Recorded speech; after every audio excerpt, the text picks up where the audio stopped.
Had to talk to my next guest. Huge news over the weekend. He's going to be fighting Glover Teixeira for the vacant light heavyweight title. It's Jamahal, Sweet Dreams, here on the program. Jamahal, how are you? I'm good, James. How you doing, brother? Doing great, but not as good as you, though, man. You're going to be fighting for some hardware.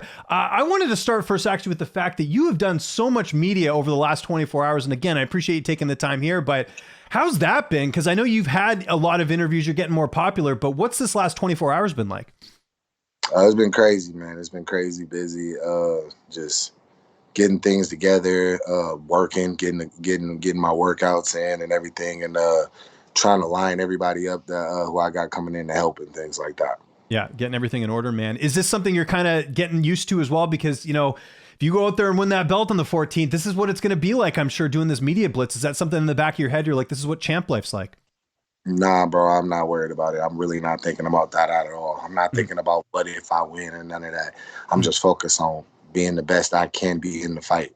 I'm not even focused on winning. I'm just focused on being my best version, my best self in this fight. Yeah, absolutely, man. Okay, so let's go back to the night of UFC 282. I know you get the phone call, you find out you got the title shot. What, on a scale of 1 to 10, how surprised were you that you got this title shot? I was surprised. Like, it was shocking, like how quick they called and things like that. But whenever, like, when they said it, it makes sense. There's nobody, like, they don't want to leave the belt vacant, and there's nobody left. Smith is not ready wouldn't be ready. Is the only person ahead of me that didn't fight for the belt or that isn't injured. I mean, well, he's injured. You know what I'm saying? So, yeah. But as you're watching that fight, though, did you think there was any inkling that you would get the shot then? Did you kind of have a sense? No? Nah, bro. Okay. I was joking. I made a joke about, like, me and Anthony. It was like, oh, me and Anthony Smith for the belt? What's up? I mean, so in my mind, to a degree, but nah, I wasn't expecting it, no. And have you kind of taken in everything? Because I don't know if a lot of people know this. We sort of discovered this in your last interview. They wanted you to fight Jaliton Almeida, and now here you are fighting for a title. Have you been kind of thinking of the whirlwind from that to this? It's kind of crazy what's happened.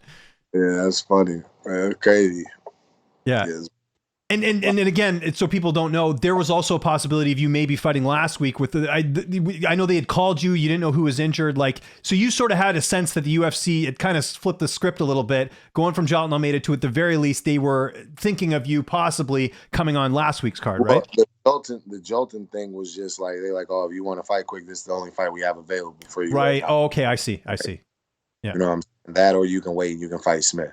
So it wasn't like, oh, fight Jaliton. Like, you know what I mean? It wasn't like that. You know what I mean? It was like we got Smith for you. He won't be ready until March. Do you want to fight sooner? We have this opponent. Yeah.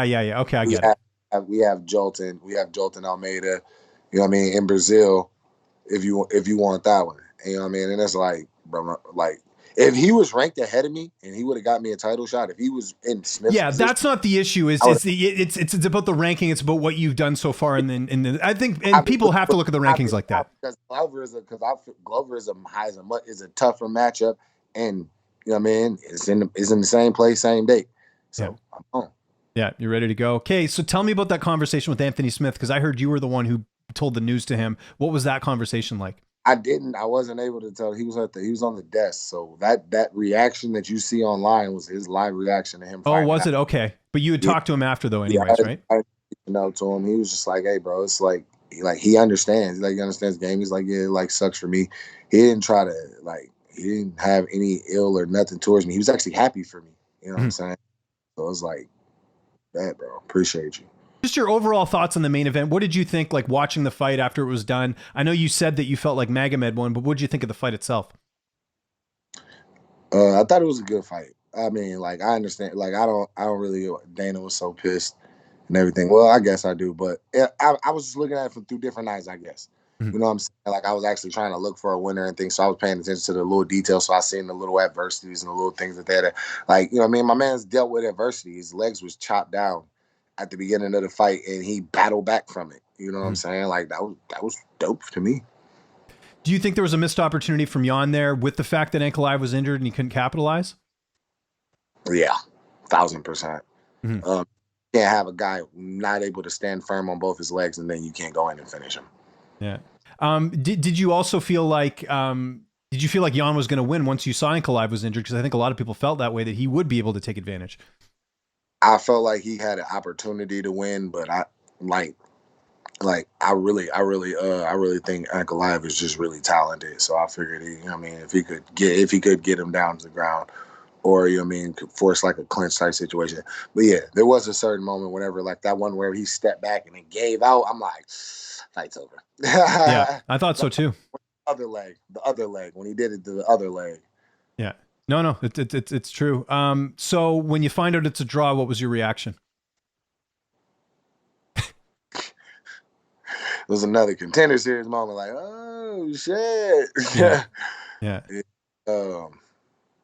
It was crazy. I don't know. I thought he won. I thought he did enough to win. I thought he did enough to get the belt. Well, and you can even hear Jan's response after. It's not like he said, I deserve the win or anything. He was kind of like, yeah, Magomed, he got his rounds, right? I know I did. I don't know for sure if I lost, but I know I ain't win. Yeah. Like, yeah. And that's some old hood shit if you really think about it. Yeah. I ain't lose, but I ain't win, but I ain't get my ass whooped. That's what it was. Yeah. It was something along those lines. You said it better than I did. Yeah, for sure. That makes sense. So you're fighting Glover Teixeira, someone I know you've had an eye on for a while, because obviously you're looking at the top anyways. Stylistically, how are you looking at this fight? He's got good stand-up. You've got good stand-up. He's got a good ground game. Like, how are you looking at this one kind of now that you've had probably a little bit more time to kind of assess him? Good ground game, too. Mm-hmm. I'm looking at it to show up as my best self. I understand what he wants to do, and I have to be able to void out what he wants to do best and implement myself. It's the same as it always is. Mm-hmm. I've been going against people that have been trying to take me down and put me down for a long time. I've gone against top wrestlers. I've gone against collegiate wrestlers, black belts, all those things. Not saying that they're on the level of Glover, you know what I'm saying? But who's to say Who's to say, like, matchups make things, It may be something in my style of how I grapple that gives him fits. You know what I'm saying? Do you think he has the best ground game at 205? Because Paul Craig obviously as well, is good. I think as far as jiu-jitsu goes, it's probably Paul Craig. Mm-hmm. I want to see how he's trained, because like one thing I did take away from the Paul Craig, when Paul Craig grabbed my arm, nobody's ever grabbed my arm as strong as he grabbed my arm. Like, that hook was strong, like really fucking strong. You know what I'm saying? And if you look at when he gets that on a lot of people, their arm typically doesn't move. Yeah. Yeah. No, he keeps winning these fights like by submission. It's kind of like he's that guy, right? Like, even Magomed got submitted by him too. Like, I think people forget that, right? So, and enough to play that game with him on his terms. Yeah. It wasn't like people were like, oh, Paul Craig submitted. That was because I went down and played the game on his terms, and he pretty much got into it like it was a drill. Mm-hmm. You know what I'm saying? Now, if I'm actually, all right, making him think, all right, just mixing the game up. If we hit the mats on my terms where he shot for thing, I stuff it, you know what I mean? Things like that, that's different. Mm-hmm. I literally could have stopped us from ever going to the ground. Yeah. You know what I'm saying? Like, I had the frame right across his chin. He pulled down. When he pulled down, all I had to do was just straighten my arms out, and he would have fell right to the ground in front of me. You know what I mean? Yeah, no, I get it, man. Okay, so training camp. I know last time we talked, there was some talk about traveling. I imagine you're going to do your entire camp here back home in Michigan, or are you going to do some traveling? Yeah, no, I'm going to do my camp here. The guys that are going to help me out, I'm vaxxed if they can come here. Mm-hmm. They've been gracious enough to be flexible and work with that. And last time we spoke, it was Sterling and Kevin Holland were two names you mentioned. Anyone else? I've talked with Derek Brunson. I'm thinking getting him out here. Anthony Smith, Lionheart. He's gonna come and train. Yeah, that's cool, man. In the phone call where we talked about it, I asked him. I was like, I was like, yeah, bro, I need you. If you are willing to step and help me and let me know what your experience of dealing with this opponent, I would more than appreciate that. And he was amazing, bro. What was that feeling like, man? Because again, you guys were supposed to fight, and again, we talked about the respect in the last interview. For him to want to, reciprocate and help out, what did that mean to you, man? It's what I expected. It's just me. It's just him showing who he is. Yeah, he shows who he is. So you know what I mean. So that's what I expected whenever I asked. So, got that. I'm blessed. Now, someone I always got to shout out in these interviews, I think I forgot to last time, I'm going to shout him out here today. Brett Martin. What was Brett's reaction when he found out you got the shot? Because you guys have been doing this for a while. Yeah, Big Dog is in, bro. Big Dog is in. He was there first thing in the morning.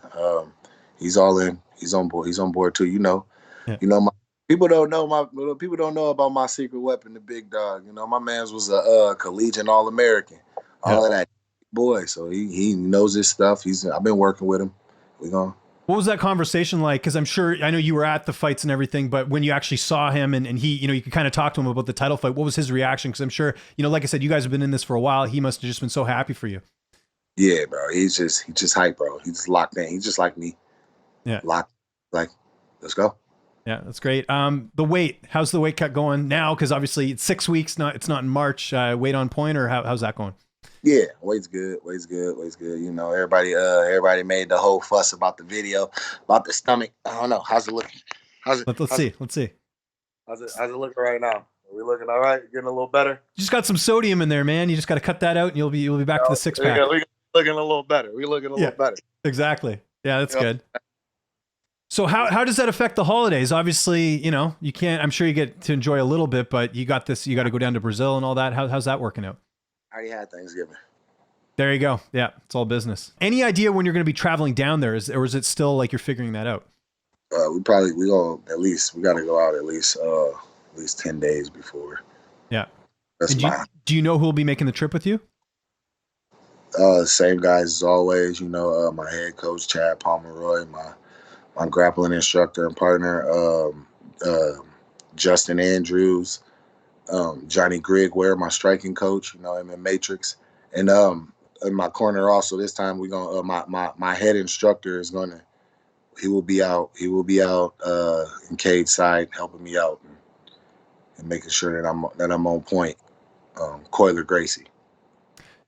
How's the fight playing out? I want to get him out of there. If I can go in and I can get him out of there, yeah, that's how I see it playing out. But if not, if I gotta take my time and beat him up and and put it on him until I get him out of there, I feel like I get him out of there. But if I don't, then just beat him up, make it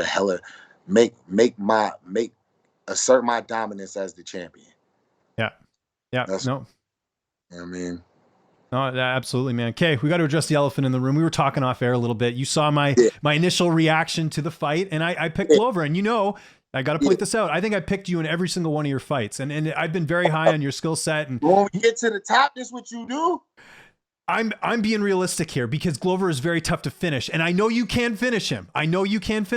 That's the thing. We've seen Glover get finished before. My thing though is if you can't finish him, tough to finish. What's that? Thiago wasn't tough to finish. Thiago is tough to finish, but Glover's a different animal. I know Yuri finished him, but how many people have you seen knock Jimmy Crute out? That's true. I'll give you that. That's what I mean. You do something special, and for that exact reason, I think you can finish him and knock him out. My thing though is, how many people you seen TKOs, OSPs just standing? Not many people. In fact, I can't think of anyone who's knocked him out standing. No. Again, you're the exception to the rule, but I'm sure you can understand from my perspective where you see a guy like Yuri who's knocking people out left, right, and center. And I think there's some similarities with you and Yuri in terms of you guys move differently. Okay, well, see, this is why I want to get into it. So I think that Glover's has shown that he's an extremely durable guy, not to mention the ground game. That does favor him a bit, but that's why I think you can beat him. I just think if you ask my initial thoughts without doing any research, I think that Glover has a chance to win because of the ground game, because of all these other things. That's it. And it's not, it's not a disrespecting. It's more of like, I'm looking at the full picture. We talking. Yeah. Yeah. No, I get that. The durability. You have to admit, since who's the last guy to knock him out? Was it Corey Anderson? I was trying to remember who. It's been a while though that someone's actually knocked him out and finished him. Was it Corey? I think maybe not Corey. Let me just double check here. I'm gonna pull up the old Tapology here, and we'll find it. It is. Yeah, Corey. It was Corey. See, I got a good memory. Oh no, sorry. Corey didn't knock him out. The last guy to actually finish Teixeira was Gustafsson. Then before that, it was Anthony Johnson, and that was a 13-second finish. So that was the last loss was Corey Anderson. I was half right, but not the knockout. You got to look deep into the styles. Why didn't he finish Glover? He didn't have a chance to finish Glover? Who? Yuri? No, he did. But that's what I'm saying. Like Yuri hit him as hard as he could. Talking early on in that fight. Yeah. Let's put on the IQ cap. Yeah. Why didn't Yuri finish Glover? See, to me, it was because Glover is extremely durable. Nah, bro. Look into the details and what happened. What did he do technically in that moment to where he did not get the finish? Every single time when he hurt him, he said he was piecing him up. First, he has a terrible jab. Can we agree that Yuri has a terrible jab? I will agree with that. Yeah. Okay. Do I have a terrible jab? No. Yuri was hitting him straight punches, clock, like hitting him with combinations that were mainly mainly hard shots, right? Mm. But also at the same time, though, when you throw hard shots and you've already been hitting a fight, he's gonna pull back a little bit to where he still has some to try to get away. So even though he's hitting him, he's not hitting him sitting in knowing clean that he's about to land. Yeah. You know, and that's two. And then when he had him hurt and he backed up into the cage, what did he do? How did he go about finishing him? What was his way? What is his way of finishing? How does he knock everybody out? Well, spinning. Yeah. Spinning, loopy shit. That's not technical. It's not effective.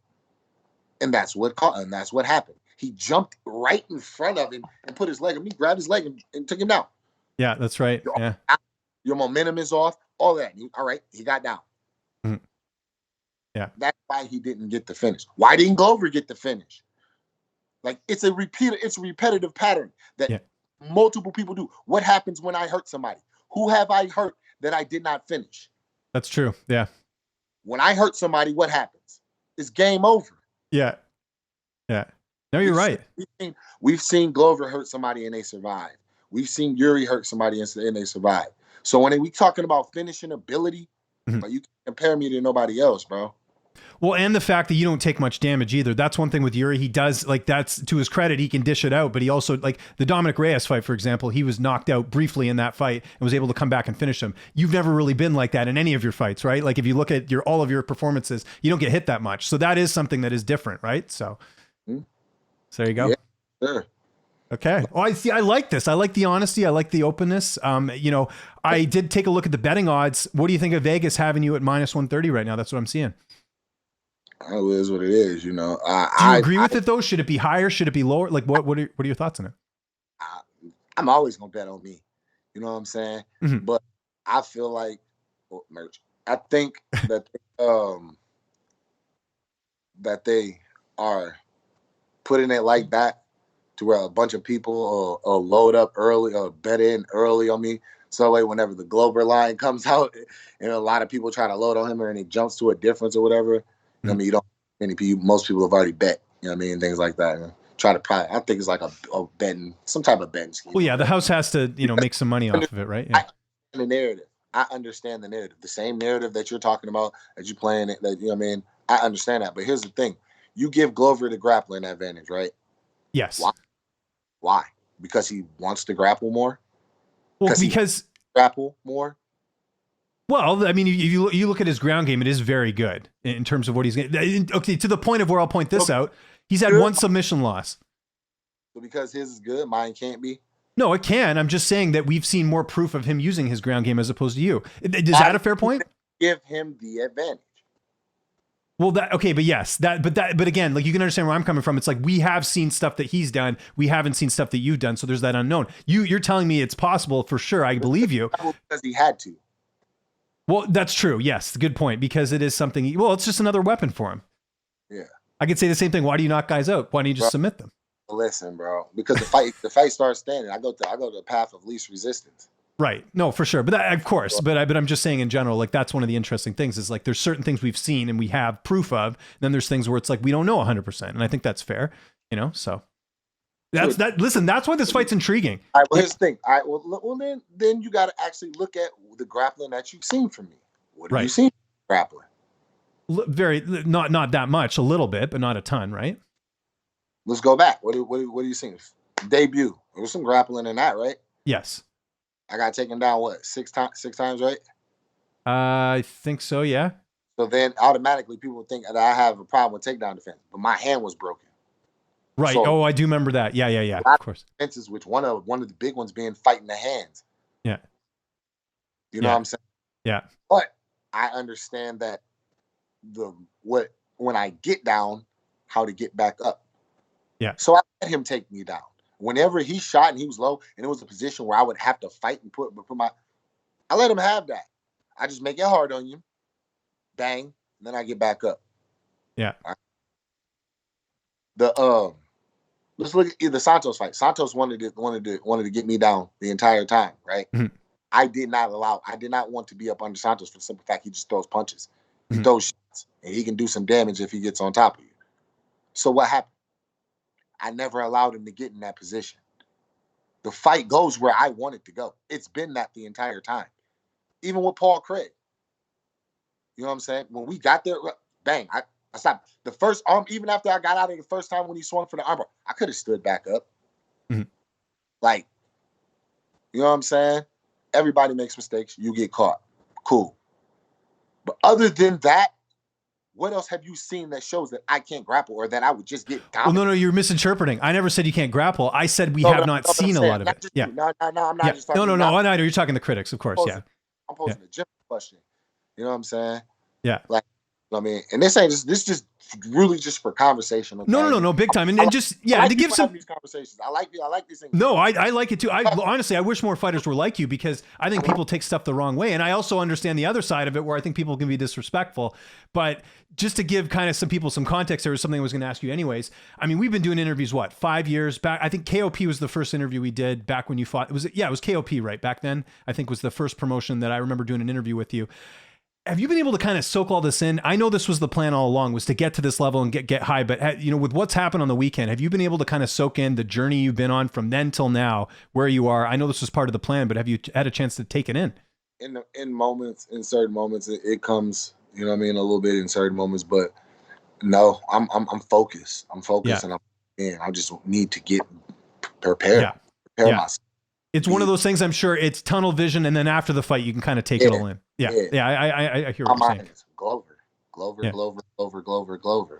Like I said, bro, and I'm gonna keep pushing this narrative so y'all know. Like I asked, you seen the movie Troy, right? Yes. You seen the part where Achilles rode up to the gates of Troy. Right. Okay, I know where you're going with this. Yeah. And Hector to come out and fight, and he killed Hector in front of all his people. What's the difference, bro? Yeah. I'm a kid. Hey, I've been feeling like the real life Achilles since I was a little man. Mm-hmm. You know what I mean? That was just something. It's just that's the mindset I'm in. I'm in that mindset, rolling up to his gate. Send me your best. What would it mean as well to bring the title back to Michigan? Because I could be wrong here. I'm pretty sure there's never been a UFC champion from Michigan, unless I'm missing one. No, I'll be the first. Kevin Lee was close, right? He had the interim fight, although it wouldn't have been undisputed, right? But he was close. So I think that's been the only one. It would mean that I don't just talk, man. I set a dream, something that everybody can admit that very, very small percentage of people can do. And then very, very small percentage of people can excel. And then even smaller of that percentage make it to the top. And almost compared to how many come there, next to none become champion. Yeah. It's like the 0.0. It's the odds are just so small. Like it's crazy. And I dreamed this up, thought of it, and started making the steps and put it to action and made it happen. Yeah. No, it's crazy, man. And the support. Like, I don't think people realize Michigan, it's a tight-knit group. Like, you guys are all supporting each other. I was talking to Cody Brundage the other day, initially when you were fighting Smith, and he's like, man, it's tough because I've trained with Smith in the past, but I know Jamahal really well. Like, it just shows you, like, how tight-knit your community is. Like, I know Michigan's very big, but everyone's sort of rooting for you. I saw the posts on Facebook, man. It's pretty cool to see. Yeah, bro, that's dope. Hey, man, Cody Stamen is fighting on this card. That's right. I didn't even think of that. Yeah. Stamen's fighting on this card. Shout out to Cody. My second amateur fight, Cody was the main event, fighting for a title. Yeah. My second UFC fight, Gilbert Burns was the main event, and he was fighting for a contender for a title. This fight that got him to the title. Yeah. No. It was my boys. That's just something that I just peeped out. That's cool. I wouldn't have thought of that. That's interesting. Serious though, you know what I'm saying? Like for both of us from here, I mean, like his crib, his house is not far from here. Mm. Saying his ties is we got the same area code. Yeah. So that's special, bro. Just again, not looking past this title fight, but obviously there's a lot going on in your division with the fact that this was a draw. Do you think they do the rematch between Jan and Ankalaev, or do you think Ankalaev gets the winner? Like what just in your head as a fan, forget you're fighting for the title. What do you think will happen? Do you think? I don't know. Yeah, it's up in the air. I know. Yeah, it's crazy. They might let Smith, maybe whenever Ankalaev is ready, they might let him and Smith run it back. Yeah, you think so? Even though they just fought, or he broke his leg. Yeah, Connor broke his leg. They was ready to run the Dustin Poirier fight back. Yeah, that's true. Yeah. Well, and then you got Rakic in the mix too. Like, there's a lot of interesting things going on in your weight class, right? So whenever he's healthy and whenever he's ready to go, because it could be him. Yeah, it could be next. You know what I mean? He could get this. He could get the first crack at the title. Yeah, no, I agree. Okay, a couple more quick things before we get out of here. Again, we did an interview not 2 weeks ago. I was just looking here. It's been very soon. This Paddy Pimblett thing, what did you think of the decision? I got to ask you about that because I know you watch all the fights. I thought Paddy lost. Yeah. I thought he lost. I thought he lost every round. But, hey. Yeah. No, I know. It was interesting. What did you make of kind of the way he handled it? I guess you can't really expect anything else because that's his thing, right? He's, it's sort of the big personality. He's not going to come out there and say credit to Jared Gordon. He's going to say I won every round. I mean, to a degree, I get it. You know what I mean? With the, because you got to think he gets hated on so much. You know what I mean? Like, and then not only that, sometimes how you deliver. How do people say like, "Oh, you lost," like you fucking lost, you suck. They say some stupid shit to him. Yeah, motherfucker, I won. Every round. You know what I'm saying? Like, yeah, you can't give an inch. I get that from the fans' perspective. What did you make of the whole thing this week with Ariel as well? Because obviously, I think that sort of took a bit of a hit there because, he said that Ariel was asking for an interview, and obviously that wasn't the case. It was the other way around, right? I've heard something about a little beef between them. I thought he had just said something in the interview or whatever, and it's whatever. I don't really dig into people's beefs. No, it goes a bit deeper than that. Basically, I'll kind of give you the Cole's notes. Basically, Paddy said that Ariel had asked him for an interview while Paddy was getting paid opportunities and making it out like Ariel was like, you owe me an interview. But that wasn't the case. Ariel had a voicemail which showed that Paddy had actually reached out to him for an interview. And then partway through, his manager and him decided that he was going to start charging for interviews. And Ariel's like, no, I don't pay for interviews. You don't do that in the industry. And I'm Ariel Helwani. Like, it shouldn't be like this. There should be some respect there. Oh, is that why people keep asking if Ariel paid me for that interview? Right, exactly. Yeah. Because Paddy now is charging for interviews. I think he had some UFC obligated stuff, which obviously was for free, but he was kind of trying to do this thing where he's starting to charge people for interviews. What do you think of that? Hey man, look, James. How I know.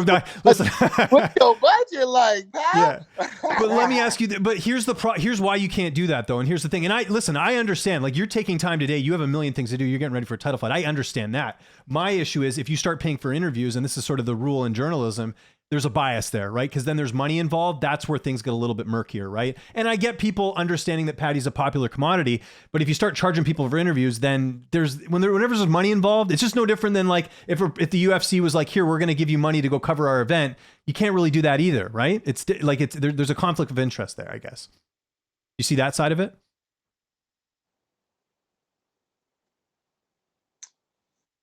That's how the media works, though. Okay, for example, like Tom Brady's not going to start telling, a Fox reporter, hey, you got to pay me to do this interview. It just doesn't happen like that. It's not like that in other sports. I know it's not like that, but what if they did? What if the team was like, hey, if you reporters want to get in here, y'all got to pay and started charging the media. But you don't see the conflict of interest there? You said what? You don't see the conflict of interest there. Like, if someone's paying for media access, then there's a conflict of interest because there's money involved. Like, well, okay, here's an example. What's the conflict of interest? What, they gonna just say some bullshit now? They do that anyway. Well, no, but let's say Fox asked Tom Brady like a personal question or something, and Tom's like, I'm not answering that. And it's like, well, we paid you. Do you see what I mean? Like, then there's an issue there. That's the issue. Okay. It's an element of control or whatever. whatever. I want to for you at that point. Then you got to look at your investments. That's what I'm saying. So but to me, it just creates a very gray area if you start doing stuff like that. Listen, people can criticize Ariel for things. The paying for interviews, I'm with them on that side. I can't exactly be mad or be against, say he's wrong for that. Honestly, I can't. But do you not also think it's interesting where The guy sitting next to, so he did this on a podcast. Who was next to him on the podcast? Dana White. And I know you're obviously you're getting this title shot. We got to be careful what we say here, but don't you think as well that he wouldn't be asking for this money if he was getting paid well? That's why I don't think athletes are doing it in other sports, because they are getting paid well. He getting paid what he getting paid. You go through contracts in the UFC. I know, but do you not think if he was making $30 million, do you think he's asking Ariel for money? Probably not. And that's not on him. That's, so that's where there's a difference. Probably not doing the interviews at that point, because then you got $30 million. You probably got some serious reach. Tom Brady's still doing pressers and interviews. He's getting paid lots. Maybe not 30 million. I don't know how much he's getting paid, but it's a lot, obviously. By the team. Yeah, but that's just how it works. That's how the media works. You got to do, but Tom Brady's still doing it, and all I'm saying is he's getting paid for it. But you're right, because the team's paying him. In this case, it's the league who pays the fighter, right? You don't have teams. I mean, you have your gyms, but it's not the same thing. The media yeah. Okay, we could go over this all day, honestly. But I like your perspective, because I do find it interesting. But I went to school and I know the rules, and that's just how it's always been. You don't pay for media access. It's just like Rule 101. That's one of the biggest things. Same reason why I don't take photos with fighters, because you don't want to come across biased. But here's the thing, though, right? You saying you don't pay for media. That's bullshit. Because how much did Jay-Z and Beyonce get paid for the That's picture? not sports, though. That's not sport. It's different, though. It's different. It's media. It's not. It's no different than okay. Media. Yes. Why would you pay for media? Why would you pay for pictures of this baby? That creates a bias. But that's tabloid media. It's not the same as sports media. It's different. It's no different than news media. Same thing. You don't see people. It's different. It is different. If we had more time, I would get more into it. But trust me, it is different. You got to take my word for this one. Okay, quickly. I don't know if anyone's asked you about this, but just your sort of your initial thoughts. This James Krause thing, not being able to bet on fighters, him sort of being exiled. What's your sort of quick take on that? Because I'm sure you've been paying attention to it. No, I haven't. I don't care. It ain't my business. I don't even know James Krause. Do you think fighters should be allowed to bet on themselves, though?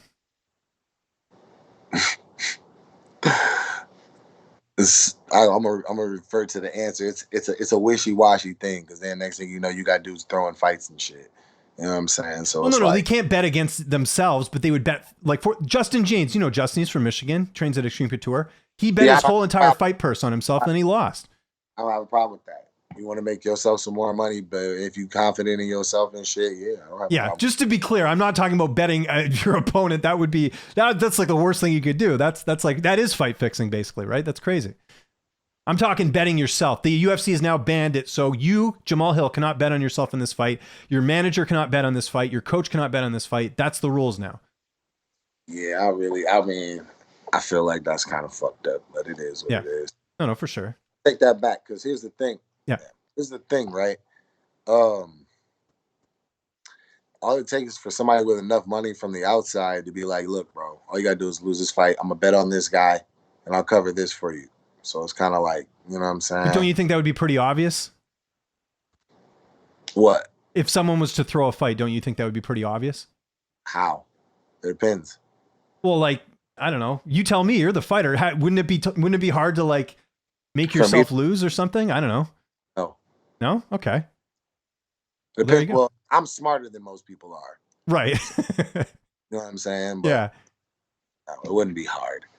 And I know this is a fucked up soundbite. I would never lose a fight, just for the simple fact my pride is worth billions. Well, but I think a lot of fighters are like that, though, too. It's kind of a macho thing as well. Like, you want to win a fight, you don't want to lose. Like that's why. I don't know. I know money talks. What's that line in New Jack City? Money talks, BS walks. Right? Wesley Snipes. You know who I'm talking about? Yeah, you would have to have like a certain level of not believing in yourself or something for you to do some shit like that. That's what I mean. Anyways, I've taken up way too much of your time, Jamahal. Thank you for doing this. We're looking forward to the fight, UFC 283, January 21st. Anyone you want to thank before we get out of here? I'll give you the last word. Same people as always. Shout out to my team, Black Lion Academy. Shout out to all the guys that that I mentioned that's helping me. And shout out to Lizard Lick Apparel, Grind Hard Gear, Grind Hard USA.